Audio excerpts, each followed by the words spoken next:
So guys ये है हमारा यूनिट 1 जो कि है highway planning alignment and geometric design. So इसके अंदर अपन पढ़ेंगे क्वेश्चन नंबर फर्स्ट है what is highway planning and what are its objective. तो हाईवे प्लानिंग क्या होती है और उसके ऑब्जेक्टिव्स क्या होते हैं इसके बारे में पढ़ेंगे। हाईवे प्लानिंग में ऑब्जेक्टिव्स क्या होंगे और इस क्वेश्चन को ऐसे भी पूछा जा सकता है और explain the necessity and objects of highway planning. Meaning दोनों का सेम ही रहेगा, बस लिखने का तरीका एक अलग है। तो हाईवे तो हम लोग जानते हैं हाईवे प्लानिंग क्या होती है, जो कि हाईवे डेवलपमेंट के लिए बहुत इंपॉर्टेंट होती है। इसमें उनको फंड्स को भी बहुत ज़्यादा देखना पड़ता है। इसके अंदर अपन को total requirement is much higher कभी कभी हो सकता है।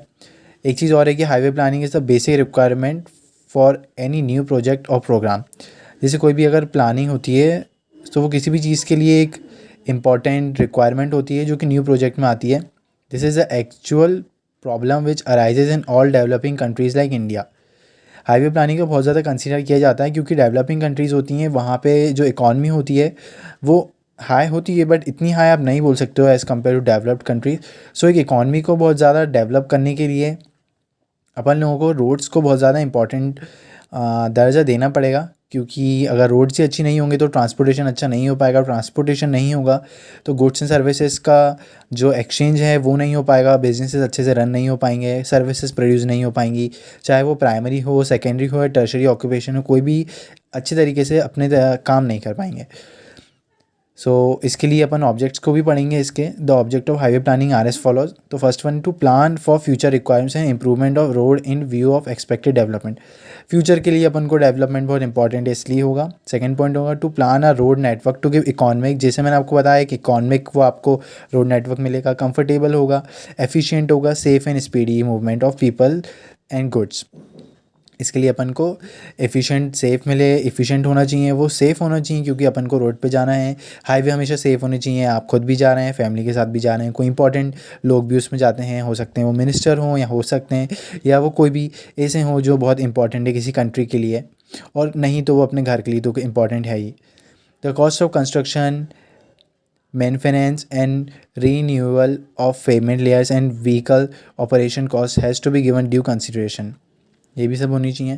Third point to arrive at the road system and length of different categories of road which gives maximum utility and could be constructed with the available resources during the period of planning under consideration.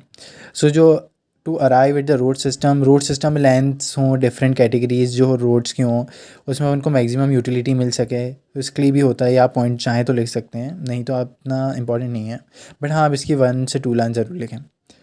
Fourth point two give out financing system. मैंने आपको बताया कि financing system बहुत ज़्यादा important होगा, object होना चाहिए वो, क्योंकि उसमें अपन को फाइनेंसिंग सिस्टम को भी डील करना पड़ेगा। एक हाईवे बनाने के लिए बहुत तरीके से चीज़ों को अंडरस्टैंड करना पड़ता है, बहुत तरीके से समझना पड़ता है। फिफ्थ पॉइंट हमारा टू फिक्स अप प्रायोरिटीज़, जो अपनी प्रायोरिटीज़ होंगी उसको भी फिक्सअप करना पड़ेगा आपको, बिल्कुल, क्योंकि प्रायोरिटीज़ ही होंगी जो आपको एक अच्छा हाईवे बनाने में हेल्प करेंगी। According to database for development of each road link based on utility as the main criterion for introducing the road development program.